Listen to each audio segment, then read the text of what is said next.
The rain had been falling steadily since morning, tapping against the tall windows of the Whitmore estate like 1,000 tiny fingers asking to be let in. Inside, the house was quiet, too quiet. It wasn't the peaceful kind of silence, but the heavy, hollow kind that settles in places where grief has taken root and refused to leave. Elena moved through the halls with practiced quietness, her soft-soled shoes barely making a sound on the polished oak floors. She carried a silver tray with a teacup and a small plate of shortbread cookies, Leo's favorite, though he rarely touched them these days. At 28, she'd been working at the estate for nearly 3 years, hired shortly after the accident that took Mrs. Whitmore's life. Back then, the house had still held echoes of laughter, music, and warmth. Now it felt more like a museum, beautiful, cold, and frozen in time. She paused outside Leo's bedroom door. It was always closed. She knocked gently twice, then waited. No answer. She knocked again, a little louder this time. Still nothing, but she knew he was in there. She always knew. "Leo?" she called softly. "It's Elena. I brought your tea." A faint rustle came from inside, followed by the creak of bed springs. Then a small voice, thin but clear, replied, "You can come in." She turned the brass knob slowly and stepped inside. The room was dim, the heavy curtains drawn tight against the gray daylight. Leo sat on the edge of his bed, barefoot, wearing pajamas that were slightly too big for his slender frame. His dark hair was tousled, and his unseeing eyes stared straight ahead, fixed on some invisible point only he could map in his mind. He was 12, but he carried himself like someone much older, someone who'd already learned how to fold his hopes away in a drawer and forget they existed. "Thank you," he said, as she set the tray on his nightstand. He didn't reach for it. He rarely did. "You're welcome," Elena said, standing a few feet away, careful not to crowd him. She'd learned early on that Leo didn't like sudden movements or unexpected touches. The world was already too loud and chaotic for him without people adding to the noise. She lingered for a moment, watching him. There was something different about him today. Not sadness. Sadness was constant, but a kind of restless energy, like a bird fluttering against the bars of a cage. "Did you sleep okay?" she asked. He shrugged. "I heard the piano." Elena blinked. "The piano?" "In the music room," he said, turning his head slightly toward her as if listening for her reaction. "It was raining and I thought maybe someone was playing, but it stopped before I could be sure." She frowned. No one played the piano in this house. Not since Mrs. Whitmore passed. The grand instrument sat in the west wing like a forgotten monument, its lid closed, its keys gathering dust. Charles Whitmore, the boy's father, hadn't touched it in years. He hadn't allowed anyone else to either. It was probably just the wind, Elena said gently, or the pipes. Old houses make all kinds of sounds. But Leo shook his head. It wasn't the wind. It had rhythm, like a heartbeat. She didn't argue. She knew better than to dismiss what he heard. His ears were his eyes now, and they painted the world in ways most people couldn't understand. She stayed a few more minutes, making small talk about the weather, the garden, the new batch of books the library had sent. Audiobooks, of course. Leo nodded politely but didn't engage. When she finally left, closing the door behind her, she felt that familiar ache in her chest, the one that came from watching someone you care about disappear into silence. Back in the kitchen, she washed the untouched teacup and plate, her mind still on Leo's words. It had rhythm, like a heartbeat. She thought about the piano. She hadn't played in years, not since she left her hometown, not since her dreams of music school vanished under the weight of hospital bills and rent. But sometimes, late at night when the house was asleep, she'd stand outside the music room and press her ear to the door, just to imagine the sound of keys under her fingers again. That afternoon, the rain didn't let up. By 4 o'clock, the sky was a sheet of gray and the wind had picked up, rattling the shutters. Elena finished her chores early, dusting the library, folding linens, polishing silver, and found herself wandering toward the west wing without really deciding to.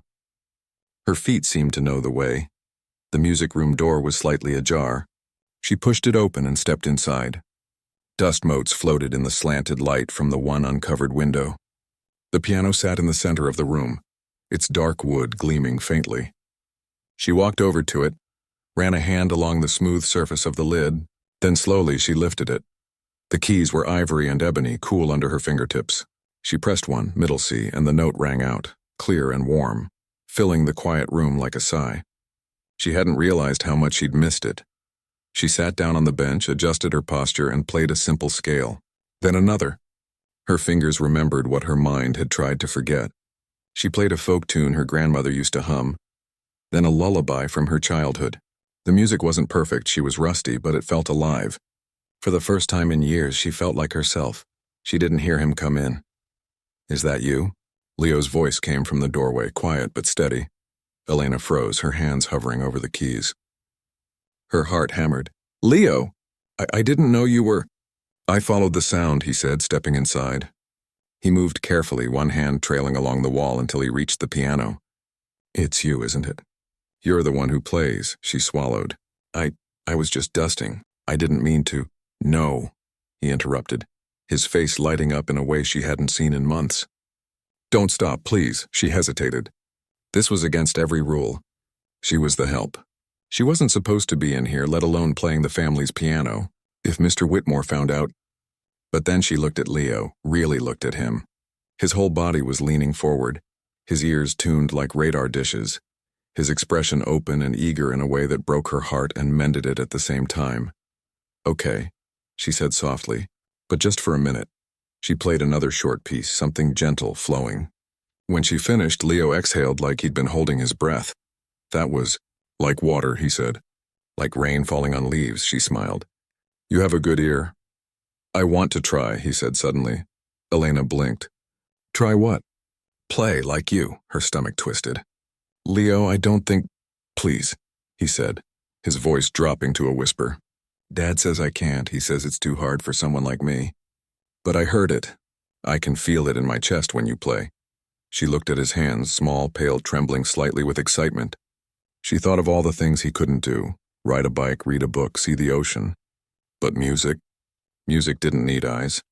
Before she could second-guess herself, she scooted over on the bench. "Sit here." He did cautiously, his fingers hovering above the keys like they might burn him. "Don't be afraid," she said. "The piano won't hurt you. It wants to be played." She guided his right hand gently, placing his index finger on middle C. "This is your home note. Everything else moves around it." He pressed it. The note rang out, strong and true. "Now," she said, "listen. Every key has a voice. Some are high like birds, some are low like thunder, and you get to decide what story they tell." She showed him a simple pattern, C, D, E, then back down. At first his fingers fumbled, hitting wrong notes, but he didn't get frustrated. He listened, adjusted, tried again. On the third try he played the sequence cleanly. A slow smile spread across his face. "I did it." "You did," she said, her throat tight. They spent the next 20 minutes like that. Her guiding, him listening, both of them lost in the quiet magic of sound. He laughed once, a real surprise laugh, when he accidentally played a silly-sounding chord. Elena laughed too, and for a moment the weight of the house lifted. But then the grandfather clock in the hall chimed 5 times and reality rushed back in. "We should go," she said gently. "Before someone notices we're missing." Leo's smile faded, but he nodded. "Will you come back?" She hesitated. This was dangerous. If Mr. Whitmore found out she'd been teaching his son, especially without permission, he'd fire her on the spot. Maybe worse. But then she looked into Leo's face, saw the spark that had been missing for so long, and knew she couldn't say no. "Tomorrow," she whispered. "Same time. But you can't tell anyone." "Not a word." "I won't," he promised, his voice serious beyond his years. She walked him back to his room, her heart pounding the whole way. That night, as she lay in her small attic room, she replayed every note, every smile, every moment of light in Leo's eyes. She knew she was playing with fire. But for the first time in a long time, she also felt like she was doing something that mattered, something that couldn't be measured in wages or duties. And so, the next day when the rain returned and the house fell into its usual afternoon hush, Elena made her way back to the music room. Leo was already waiting, sitting patiently on the bench, his hands resting lightly on his knees. Without a word, she sat beside him, lifted the lid, and began. And just like that, in the quiet heart of a grieving mansion, a secret symphony began. One note, one lesson, one stolen moment at a time. Weeks passed and the secret piano lessons became the quiet heartbeat of the Whitmore estate. Every afternoon, just after 3 o'clock, when the house settled into its usual rhythm of silence and routine, Elena would slip away from her duties, dusting shelves, folding linens, polishing silver, and make her way to the West Wing. Leo was always waiting, seated on the bench, his fingers already tracing invisible keys in the air. His face turned toward the door as if he could sense her footsteps before she even reached it. At first, their time together was cautious, almost fragile, like two people tiptoeing around a sleeping dragon. But slowly trust grew. Elena stopped worrying so much about being caught and started focusing on what Leo needed. Not just notes and scales, but a way to speak without words. She began describing music in ways he could understand. This chord, she'd say, is like walking through a sunlit forest, warm, open, full of birds. Or, this part is like thunder rolling in the distance, deep, slow, a little scary but also powerful. Leo soaked it all in. He didn't just memorize songs. He felt them. He'd hum melodies back to her, then try to find them on the piano, his brow furrowed in concentration, his small hands moving with growing confidence. One day he played a short sequence of notes that didn't belong to any song she'd taught him. "What's that?" she asked. He hesitated. "It's how I feel when I hear the rain on the roof at night. Safe. Like someone's watching over me." Elena's eyes stung. She didn't say anything. She just nodded and played it back to him, adding a soft harmony beneath his melody. That became their first duet. The staff began to notice changes. The cook, a kind woman with silver-streaked hair and hands that never stopped moving, mentioned it first. "That boy's been humming," she said one morning over tea in the kitchen. "Real tunes, not just noise. And he smiled at me yesterday, actually smiled, when I gave him his soup." The gardener, who rarely spoke more than 2 words at a time, nodded slowly. "He stood by the window this morning, just listening to the birds. Didn't seem sad. Even the housekeeper, usually strict and no-nonsense, softened. 'Whatever's happening,' she said quietly, 'it's good. Don't you go messing it up by talking too much.' No one asked questions. No one needed to. They all knew Elena disappeared for an hour each afternoon, and they all knew Leo came alive during that time. In a house that had felt like a tomb for years, a little warmth was returning, and everyone wanted to protect it. But Elena never let herself get too comfortable. Every time she walked into the music room, she glanced at the door, half expecting to see Mr. Whitmore standing there, his face cold with anger. She knew the risk she was taking. She was a maid, not a teacher. She had no credentials, no permission. If he found out, he wouldn't just fire her. He might take the piano away from Leo entirely. And that thought terrified her more than losing her job. Still, she kept going. Because every time Leo played a new phrase, every time he laughed at a silly mistake, every time he said, "I made that up myself," it felt like watching a flower push through concrete, and she couldn't stop watering it. One afternoon, rain drummed against the windows again, but this time it felt different, softer, like a lullaby. Leo had been working on a longer piece, something he'd been building note by note over several days. He called it The Door That Opens. "It's about wanting to go outside," he explained, "but being scared the world won't make sense without eyes. But then, you find a sound that feels like a hand holding yours." Elena listened, her arms crossed, leaning against the piano. He played it slowly at first, then with more feeling. The melody started low and uncertain, like footsteps in the dark. Then it rose, gentle, hopeful, like sunlight breaking through clouds. By the end, her cheeks were wet. "You're not just playing," she said softly. "You're telling your story." He nodded, a small, proud smile on his lips. "Can we write it down?" She hesitated. "You mean, in music notes?" "Yeah, so I don't forget it." She didn't know Braille music notation, and the estate didn't have any resources for that. But she had an idea. She grabbed a notebook from the desk in the corner and began sketching a simple system, using lines, dots, and symbols to represent pitch and rhythm in a way Leo could feel with his fingers. It wasn't perfect, but it was theirs. They spent the rest of the lesson translating his melody into their own secret language. His fingers traced the raised marks she made with a pencil pressed hard into the paper. "This bump means high," she said. "This line means hold it longer," he grinned. "Now it's real." From then on, they started writing all his pieces.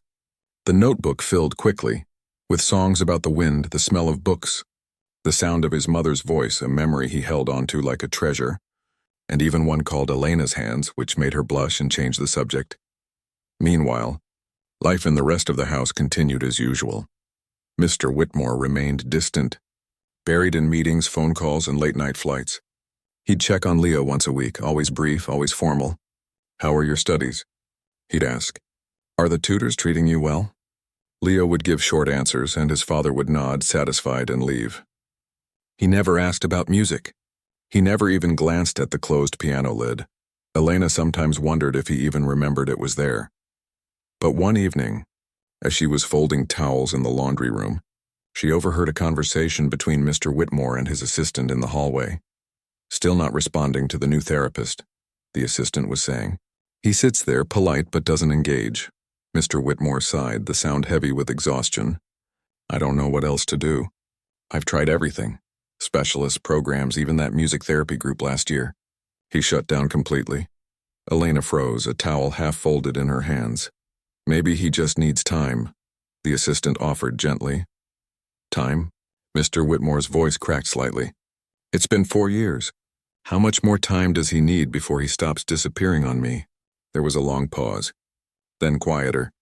"I just want him to be happy. I just don't know how to reach him." Elena's chest ached.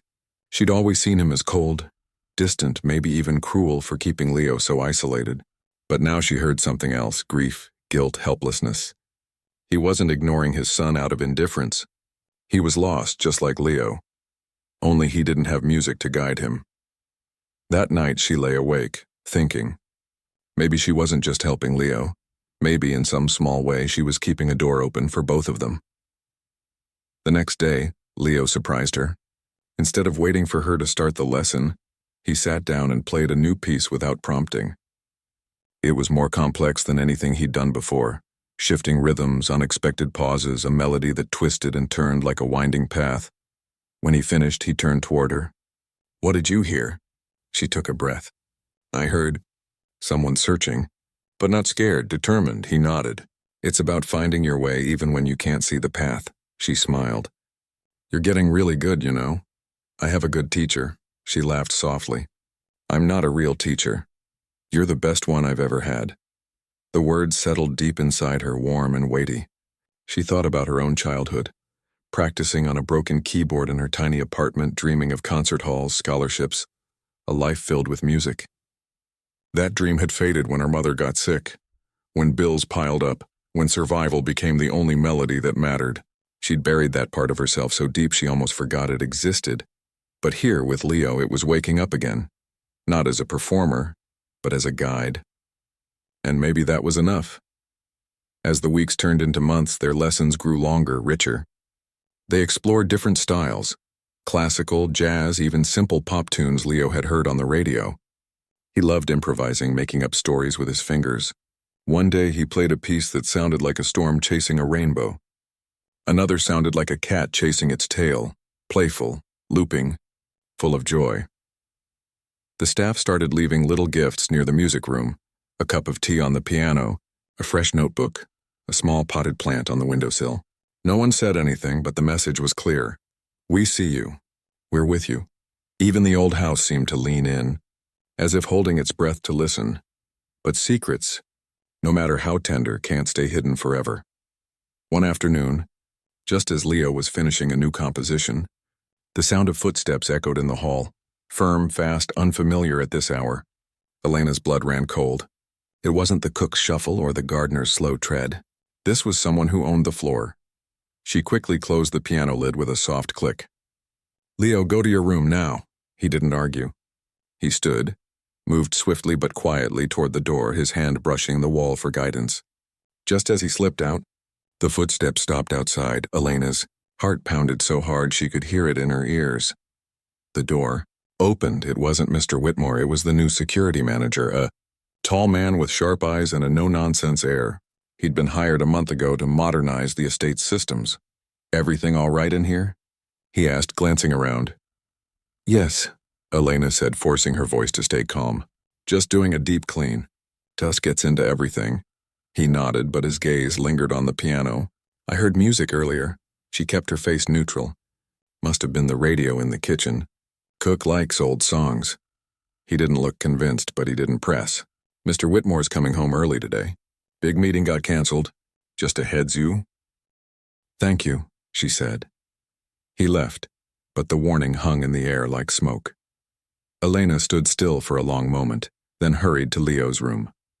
She found him sitting on his bed, hands in his lap, face pale. He heard us, Leo whispered. Not exactly, she said, sitting beside him. But we need to be extra careful now. He nodded, but his fingers twisted in his lap. What if Dad finds out? She took a breath. Then we'll deal with it. But until then, we keep going. Because this matters, Leo. You matter. He looked up, his unseeing eyes somehow finding hers. Promise you won't stop? I promise, she said. And she meant it.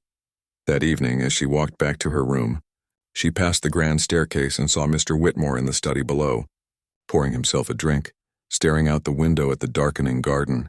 He looked tired, really tired. Not just from work, but from carrying something heavy inside. She almost wanted to go down and tell him. Your son is making music. Beautiful music. He's not lost. He's creating. But she stayed silent. Not out of fear, but out of respect. This was Leo's journey. And if his father was going to find his way back to him, it had to be on his own. For now, the music would keep playing in secret, in shadows, in the quiet space between two hearts learning to speak the same language. And that was enough. The morning started like any other.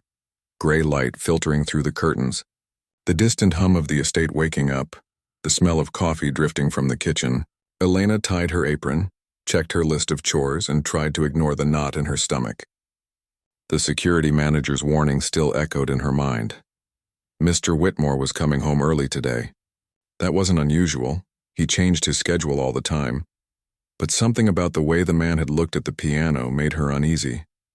Still, when 3 o'clock came, she found herself walking toward the West Wing again. She told herself it was just one more lesson. One more hour. Leo had been working on something special, a piece he called The Light Behind the Wall, and he'd been eager to play it for her all week. She pushed the music room door open quietly. Leo was already there, seated at the piano, his fingers resting lightly on the keys. He didn't turn, but he smiled. You came. Of course I came, she said, sitting beside him. You've been talking about this new song all week. He nodded. I think it's the best one yet. Then let's hear it. He took a deep breath, as if gathering courage, and began to play. The music started soft, just a few low notes, slow and thoughtful, like footsteps in an empty hallway. Then a higher melody entered, gentle but insistent, like a voice calling from far away. As the piece unfolded, it grew richer, more layered. There were moments of hesitation, then bursts of confidence, then a quiet resolution that felt like peace after a long storm. Elena listened, completely still. She didn't move, didn't breathe too loudly. She just let the music fill her, wrap around her, remind her why she kept coming back even when fear whispered in her ear. When Leo finished, his hands hovered over the keys for a long moment before he let them fall into his lap. He turned toward her, his expression open, vulnerable. What did you hear? She swallowed. I heard someone finding their way home. He smiled, a real wide smile that reached his eyes even though they couldn't see. That's exactly it. She reached out without thinking and squeezed his shoulder. You're amazing, you know that. He ducked his head, shy but pleased. Only because you showed me how. They sat in comfortable silence for a minute, the last notes of the song still hanging in the air like dust motes in sunlight. Then Elena stood. All right, let's clean up. I need to get back before she stopped. Footsteps. Not the soft shuffle of a servant. Not the careful tap of Leo's cane. These were firm, deliberate, coming fast down the hall, and they were getting closer. Her heart dropped into her stomach. Leo, she whispered. Go now. But it was too late. The door swung open. Mr. Whitmore stood in the doorway, his coat still on, briefcase in hand, eyes wide with shock. He wasn't supposed to be back until evening. Something must have changed. For a second, no one moved. The air in the room turned thick, heavy, like it couldn't decide whether to hold its breath or scream. Then his gaze dropped to the piano, to Leo's hands, still resting on the keys, to Elena standing beside him, frozen. What? He said, his voice low and sharp. Is going on here? Leo flinched. Elena stepped slightly in front of him, not to hide him, but to shield him from the anger she saw flickering in his father's eyes. I was just, she began. You were just what? Mr. Whitmore cut in, stepping fully into the room. He dropped his briefcase on a nearby chair with a thud. Playing piano with my son. Teaching him. Behind my back? I didn't mean any harm, Elena said, keeping her voice steady even though her hands were shaking. He wanted to learn. He has a gift. A gift. Mr. Whitmore's voice rose. He's blind. He can barely navigate this house without help. Do you have any idea how fragile he is? How easily he could get hurt, emotionally, mentally, chasing something he can't possibly understand? Leo stood up quickly, his face pale but set.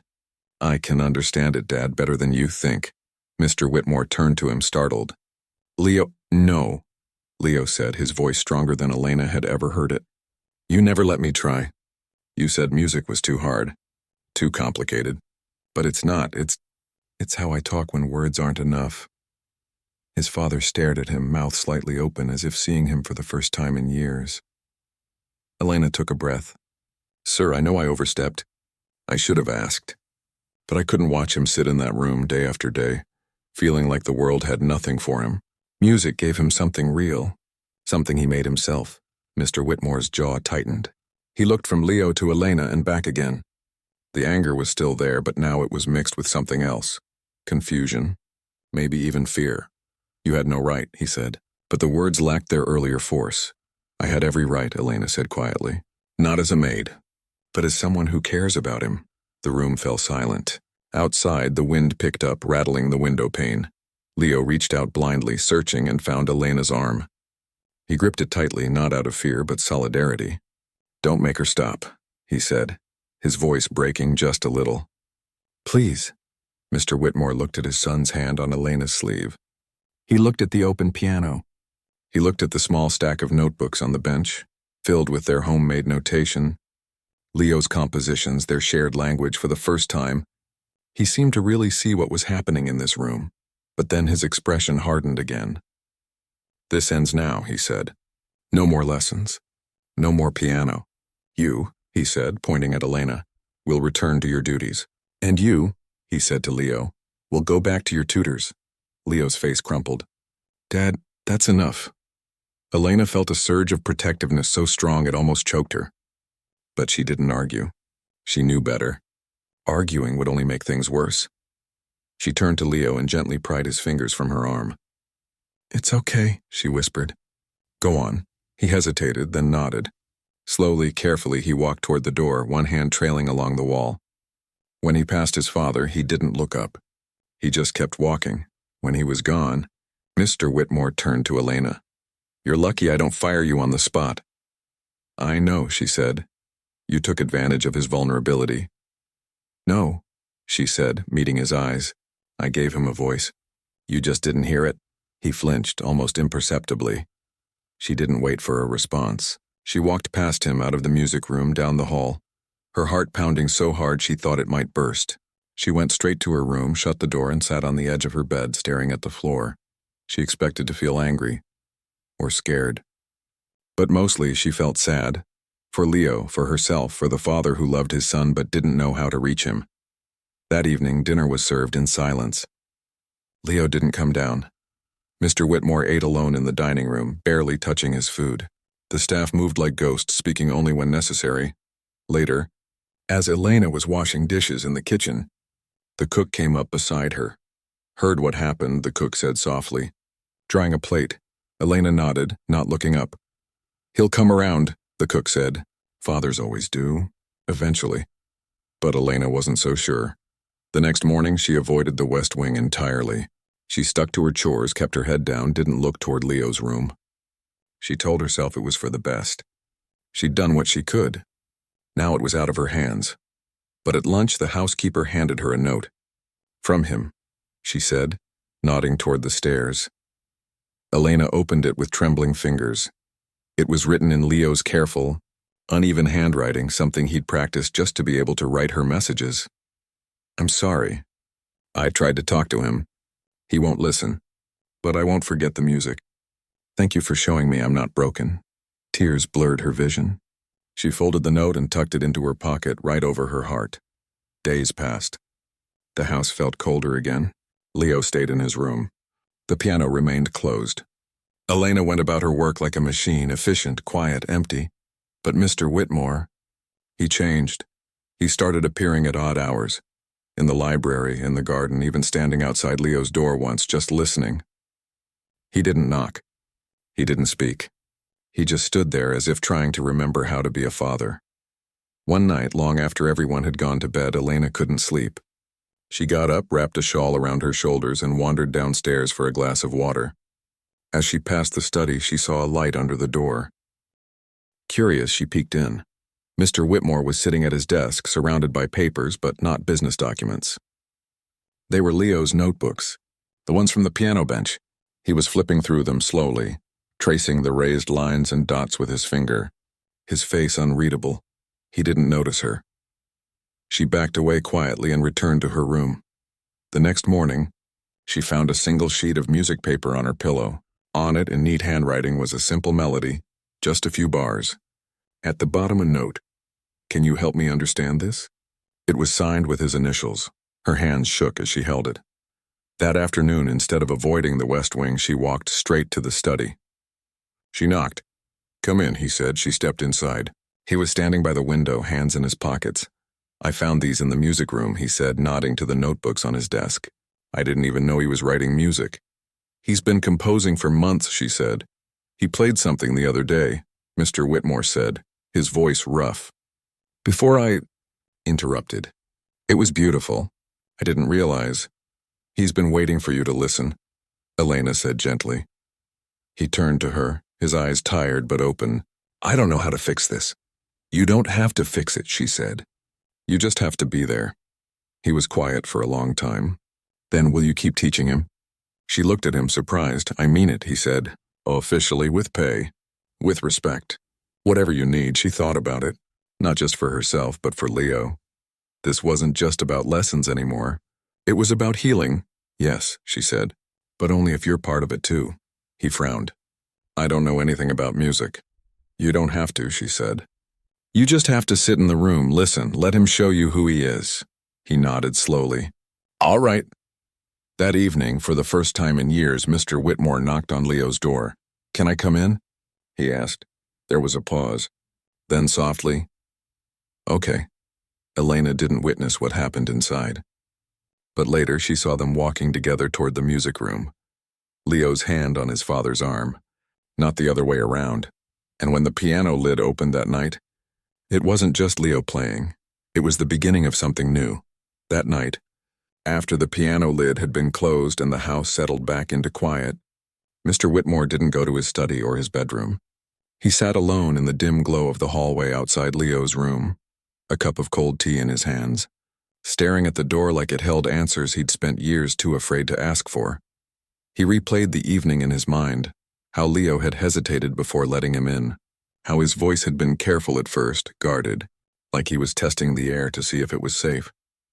And then slowly, as they talked, really talked, he'd seen something in his son he hadn't seen since his wife was alive. Trust.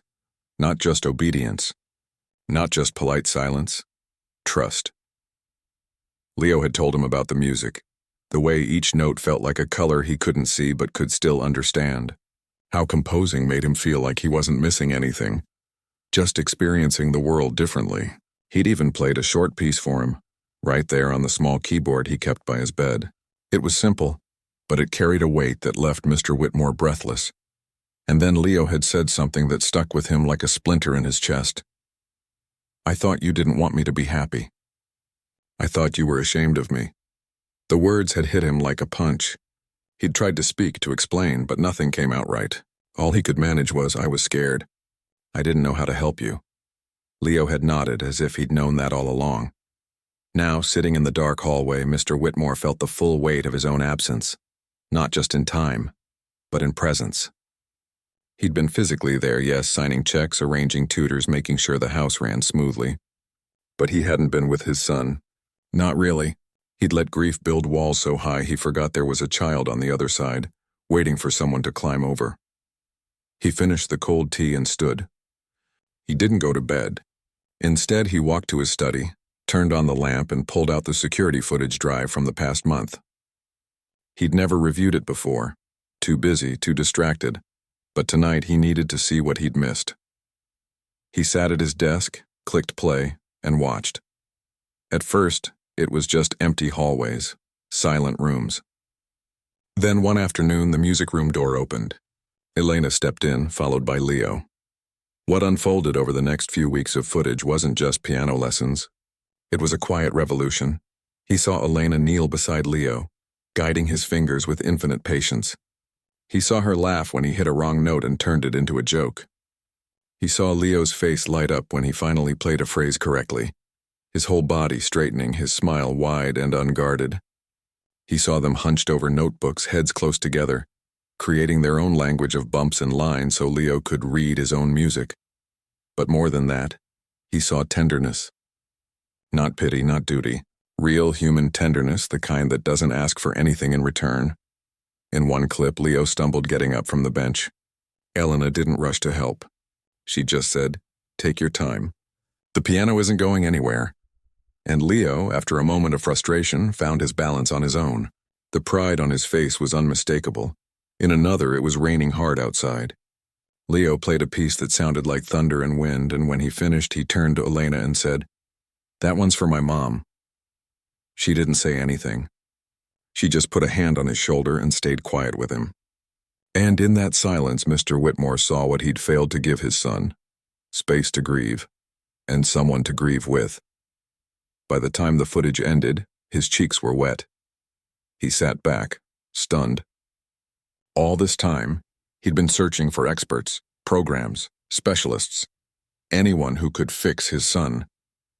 But the truth had been right here, in his own house, in the hands of a woman he barely saw as anything more than part of the furniture. The next morning, he didn't go to his office. He waited until mid-morning when he knew Elena would be in the laundry room and went to find her. She looked up when he entered, her hands full of folded towels. Her expression was calm, but her eyes were guarded. "Good morning, sir," she said. "I'd like to speak with you," he said. "Privately." She nodded and followed him to the small sitting room near the kitchen, neutral ground, quiet, rarely used. He closed the door and turned to her. "I watched the security footage." She didn't flinch. "I see. I was wrong," he said, the words heavy but clear. "About everything. I thought I was protecting him. But I was just hiding from my grief, from my fear, from him." She didn't say anything. She just waited. "I want to thank you," he continued, "not as an employer. As a father, you gave him something I couldn't. You saw him, not his blindness, not his loss, but him, and you gave him a way to be seen." Elena looked down at her hands. "He gave me something too," she said softly. "A reason to remember why I loved music in the first place." He nodded. "I'd like you to keep teaching him, officially, with proper pay, proper hours, proper respect. I'll even hire a professional music therapist to support you both, but only if you're comfortable with that." She met his eyes. "Only if you're part of it too." He smiled faintly. "I already am."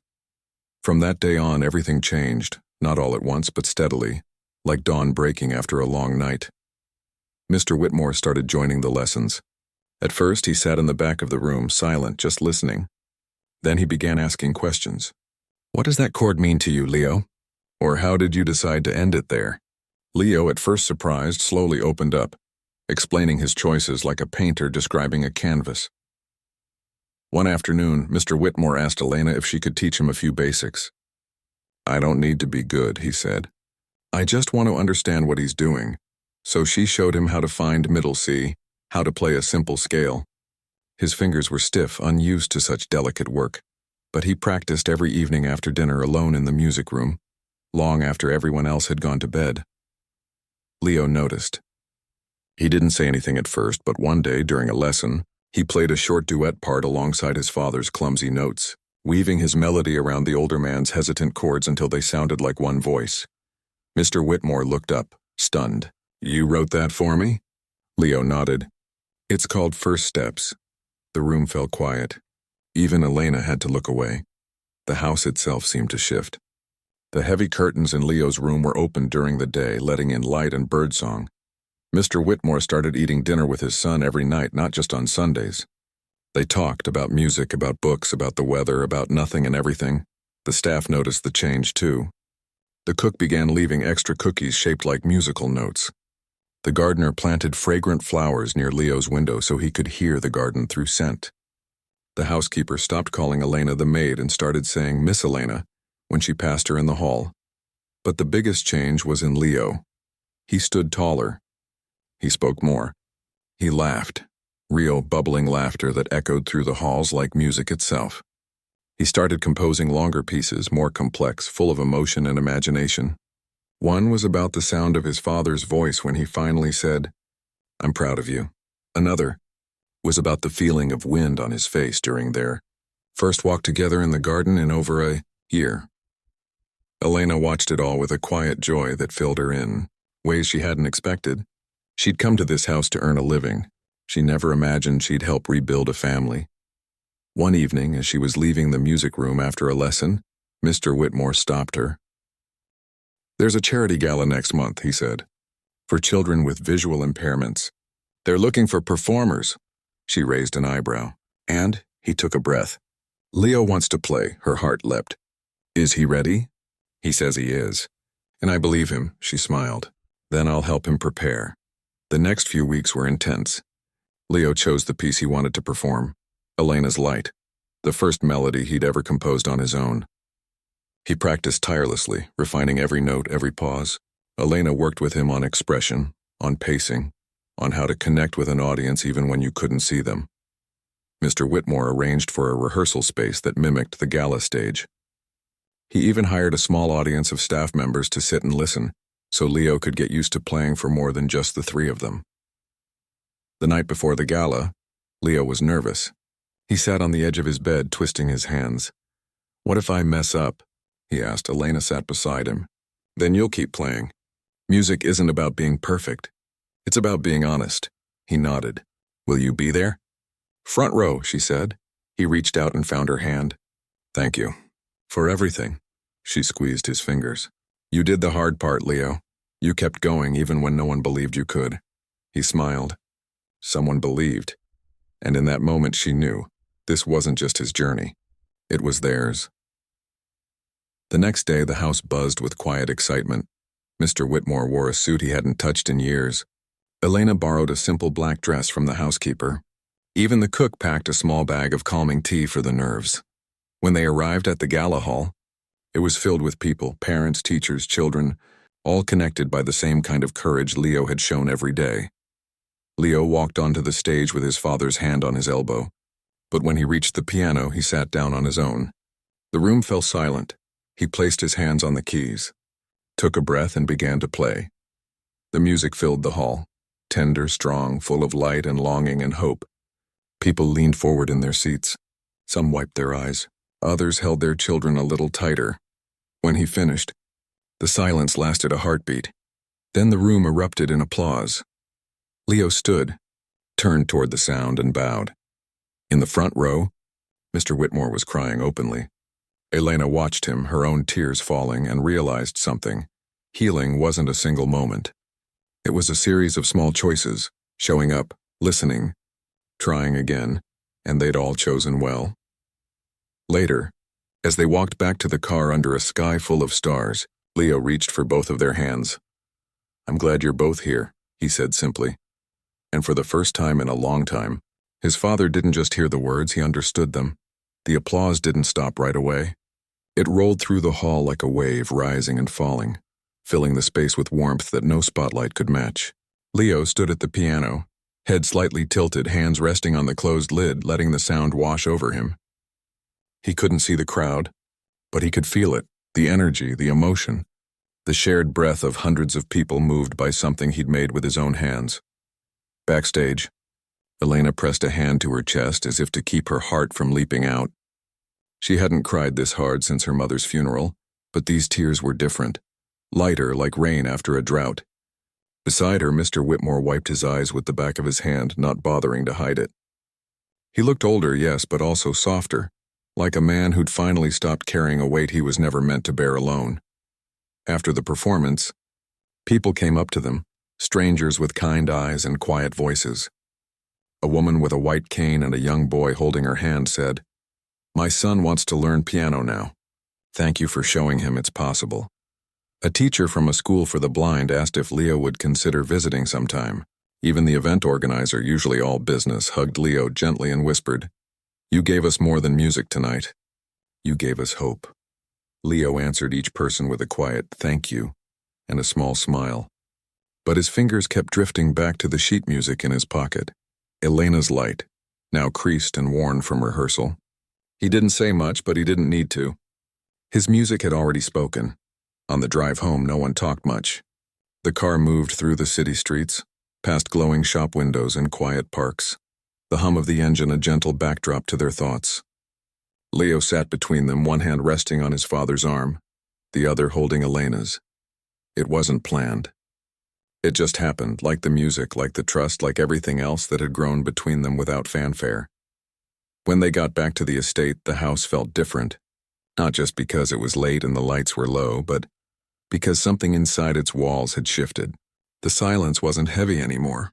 It was peaceful, like the quiet after a good conversation, the kind that leaves you full instead of empty.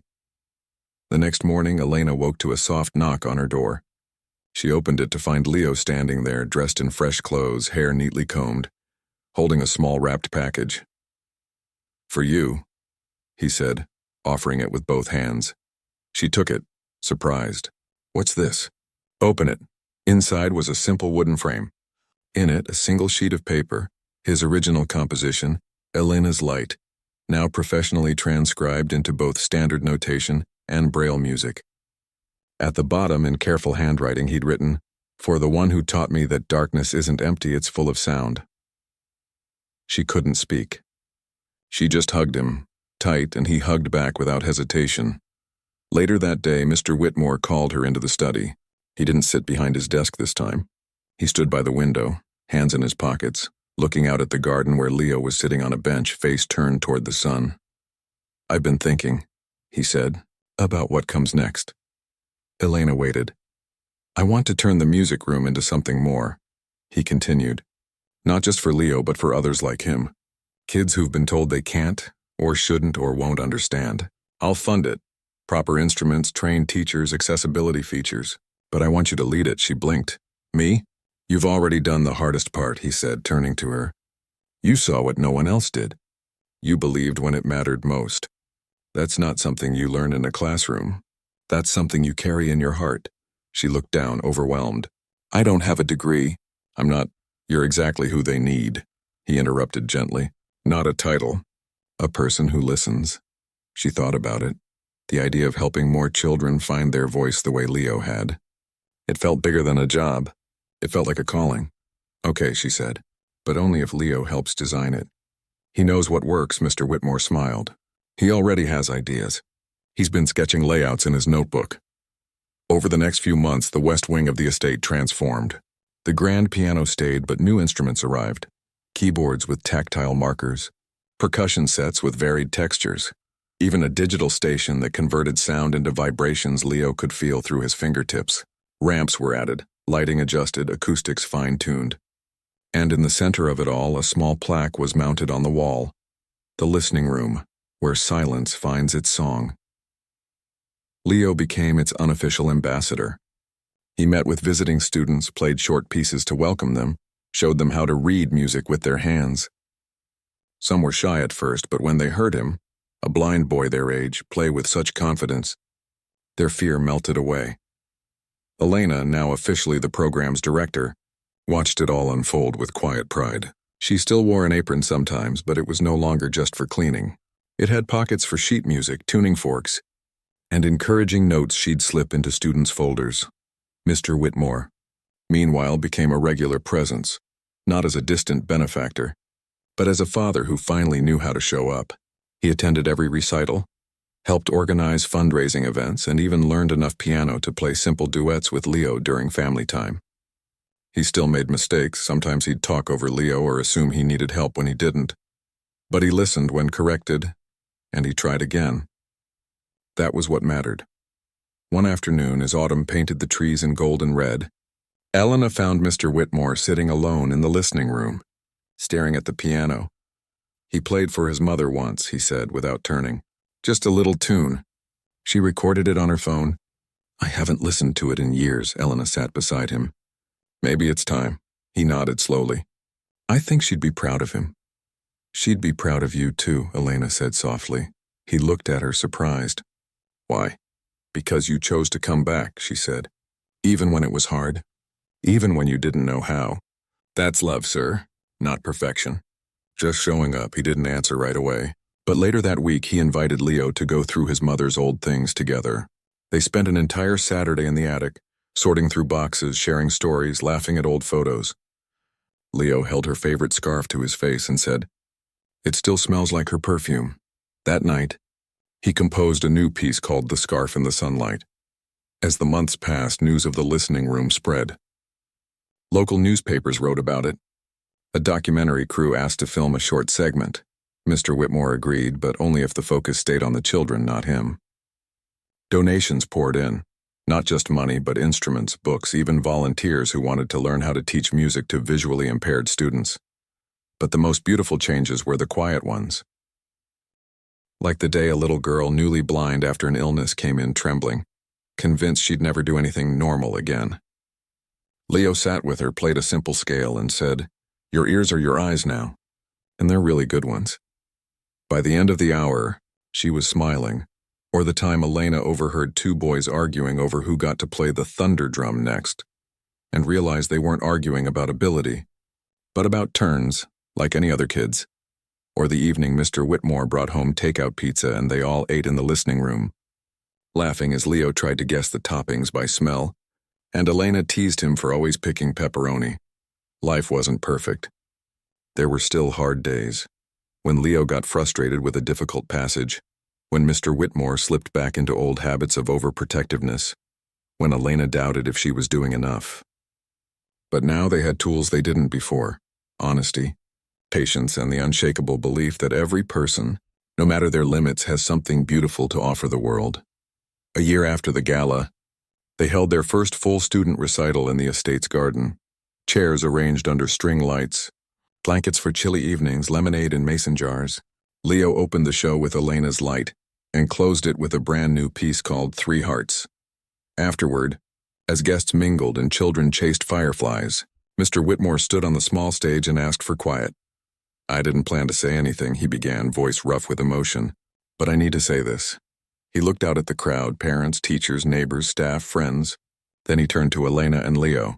This room, this music, this family we've built, it didn't come from money or plans or grand ideas. It came from one person choosing kindness when it wasn't expected, from a boy who refused to be silent, and from the quiet courage it takes to say, I was wrong and I want to do better.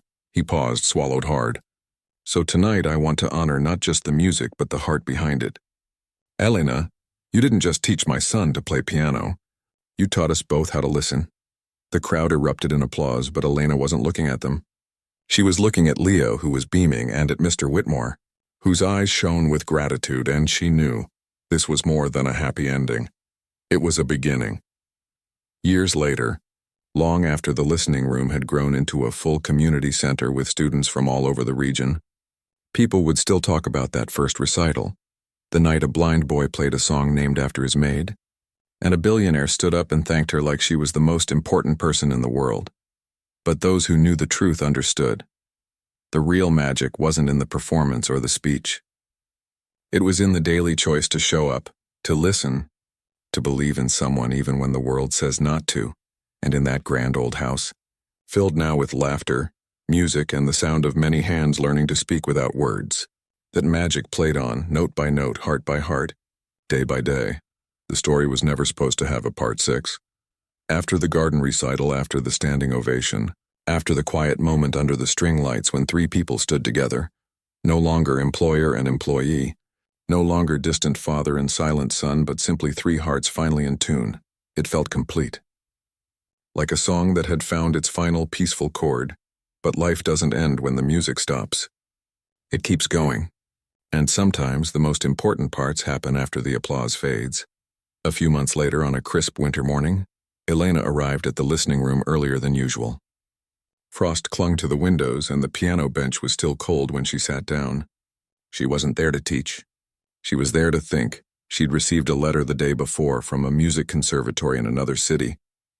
They'd heard about her work, seen a clip of Leo's performance, read about the program she'd built. They wanted to offer her a full scholarship, a chance to finish what she'd started years ago. Formal training, a degree, a path back into the world of professional music. It was everything she'd once dreamed of, and it terrified her, because accepting it meant leaving. Not forever, maybe, but for years.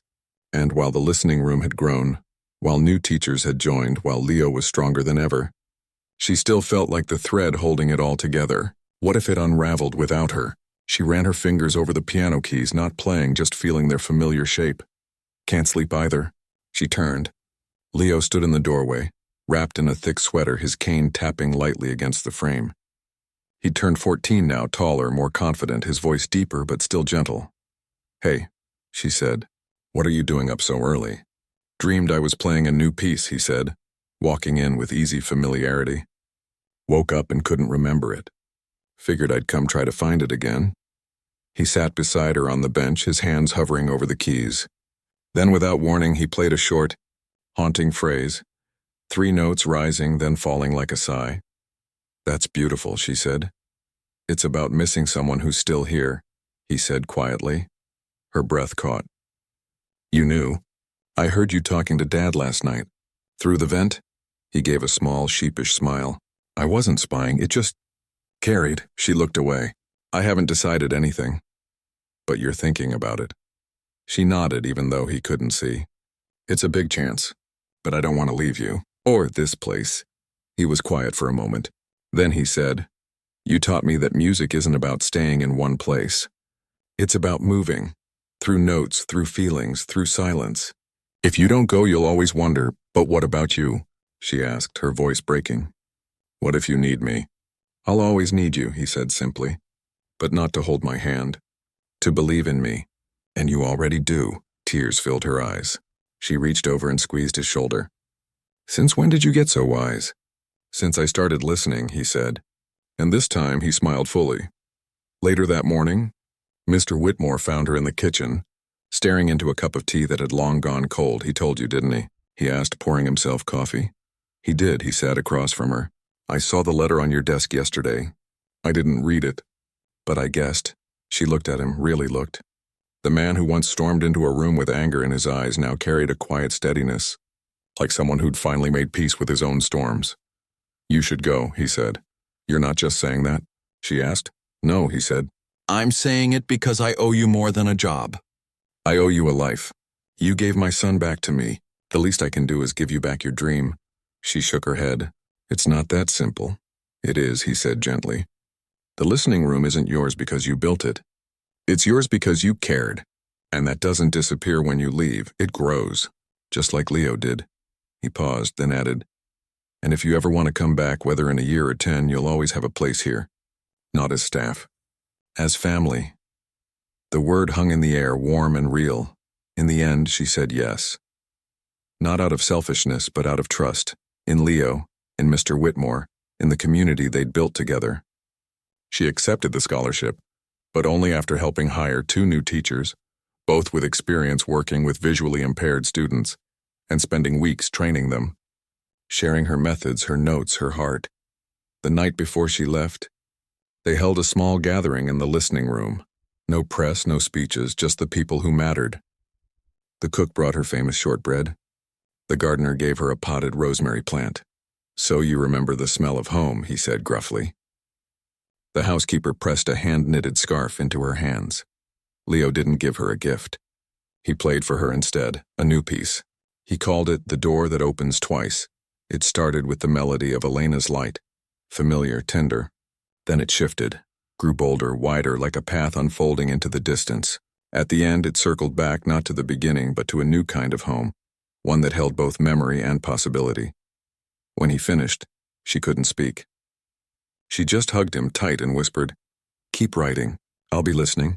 "I will," he said, "and I'll save you a seat at every recital." She left the next morning before sunrise, a single suitcase in the trunk of a hired car. As she drove down the long driveway, she looked back one last time. In the upstairs window, two figures stood side by side, father and son, watching her go. She didn't cry until she reached the highway. The city was louder than she remembered, faster, brighter. At first, she felt out of place, surrounded by young students who'd never missed a meal for piano lessons, who'd never cleaned a mansion to pay for sheet music. But she didn't hide where she'd come from. She shared her story not for pity but for truth. And slowly she found her place. She studied hard. She practiced harder. She learned new techniques, new theories, new ways to teach. But she never forgot the lessons from the listening room. That music isn't about perfection but connection. That the most powerful notes are often the quietest. That sometimes the best way to lead is to sit beside someone and say, "Try again. I'm here." 2 years in, she returned for Leo's 16th birthday. The listening room had grown. There were more students, more instruments, even a small recording studio. Leo had started composing for film, short documentaries, local theater, and his music was being played on radio programs for the blind. When she walked in, he didn't need to hear her voice to know it was her. He just turned, smiled, and said, "You're late." "I've been waiting to show you my new piece," she laughed. "Some things never change." That evening, they played a duet, her on piano, him on a digital keyboard that translated vibrations into sound he could feel through his fingertips. It wasn't perfect, but it was theirs. Mr. Whitmore watched from the doorway, arms crossed, eyes bright. Later, over dinner, he told her the program had received funding to open a second location in another town. "They want to call it Elena's Room," he said. "But I told them no." "Why?" she asked. "Because it was never about you," he said. "It was about what happens when people choose kindness over rules, listening over fixing, love over fear. That's not yours to own. It's everyone's to share." She nodded. That felt right. Years passed. Elena graduated. She taught at the conservatory for a while, then started her own outreach program, bringing music education to underserved communities. She never became famous. She never played in grand concert halls, but she touched lives, hundreds of them. And every summer, without fail, she returned to the estate, not as a maid, not as a teacher, just as herself. Leo grew into a young man with a quiet strength and a voice that spoke through music. He never let his blindness define him, but he never pretended it didn't shape him either. He composed pieces that were played across the country, always with a note in the program. Dedicated to the woman who taught me that silence isn't empty, it's full of sound. Mr. Whitmore, now gray at the temples but lighter in spirit, became a quiet advocate for inclusive education. He funded programs, spoke at conferences, but always redirected praise. "I didn't do anything special," he'd say. "I just finally listened." One spring afternoon, long after the world had moved on to other stories, Elena sat with Leo on the garden bench where they'd shared so many quiet moments. The listening room hummed behind them, full of laughter, wrong notes, trying again. "Do you ever wonder what would have happened if I hadn't played that first note?" he asked. She smiled. "I don't have to wonder, I know. You'd still be in your room and I'd still be dusting shelves, and your father would still be lost in his study. But we found each other," he said. "We did." And in that simple truth, no grand speeches, no miracles, just two people choosing to see each other in a world that often looks away, was the real story. Not the millionaire. Not the secret lessons. Not even the music, but the courage to say, "I see you," and mean it, and that more than anything, was the song that kept playing, long after the final note, long after the cameras left, long after the world stopped watching. Because some melodies aren't meant for stages, they're meant for hearts.